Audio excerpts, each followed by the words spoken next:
তোমার বাঘা যতীনের দোকানে ওই ফুড ব্লগারদের বাদ দিয়ে কত ভিড় হয় সেটাও দেখা আছে।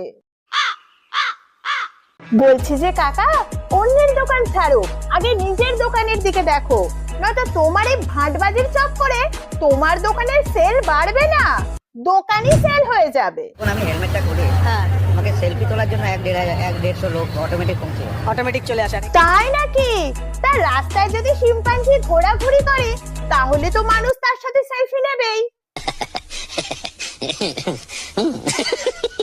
কালকে আমি মোটামুটি গেছিলাম, কোথায় বললাম, সেই কোন ব্রিজ বলো, সাউথেরই আমি বলেছি কোনো ভিডিওতে। আচ্ছা, গেছিলাম। কাকা এত ভাট বকে যে ভাট বকার চক্করে কাকা ভুলেই যাচ্ছে। আর কত কালে কালে তো আর কম হলো না।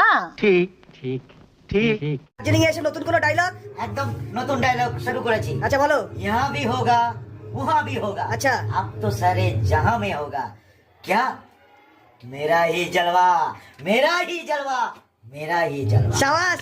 আচ্ছা, তার মানে কাকার এই ডায়লগ কপি করে ওয়ান্টেড মুভিতে গান বানিয়েছিল। ভাবা যায় কি লেভেল। দাদাগিরি তো আমি বলেই দিয়েছি, নেট দুনিয়ার বাচ্চা তো বলেই দিয়েছে। দাদাগিরি বলো আর ওই জি বাংলার যে কোনো কম্পিটিশন বলো, এই দিদি নাম্বার 1 বলুন, যেটাই বলুন, আপনারা আসতে হবে আমার কাছে, আমাকে ফোনে নয়। ঠিক তো, দাদাগিরি হোক বা দিদি নাম্বার 1 বা যত বড় রিয়েলিটি শো হোক না কেন, সেখানে কাকা যাবে কেন ভাই? কাকার কাছে তারা আসবে, এসে কাকার একটু ভাট বকা শুনবে, কাকাকে একটু হালকা করে চাটাচাটি করবে, তারপরে যদি কাকার মনে হয় তাহলে ভাই কাকা যাবে।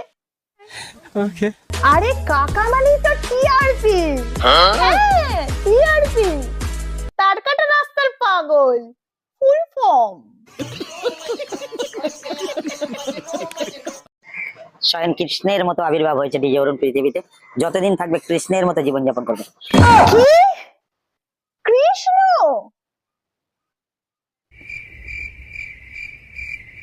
আর তার জন্য বলি, पत्ता हिलता नहीं हवा उसे हिलाता है, पत्ता हिलता नहीं हवा उसे हिलाता है, हम किसी को बुलाता नहीं, ये फ्रेश वैल्यू सबको बुलाता है।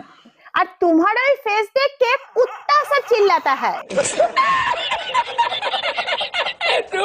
অবশ্য কৃষ্ণের সাথে কাকার মিল তো আছে। কি মিল বলে তো? কৃষ্ণের সাথে থাকতো গোপী আর কাকার সাথে থাকে কপি, ফুল কপি।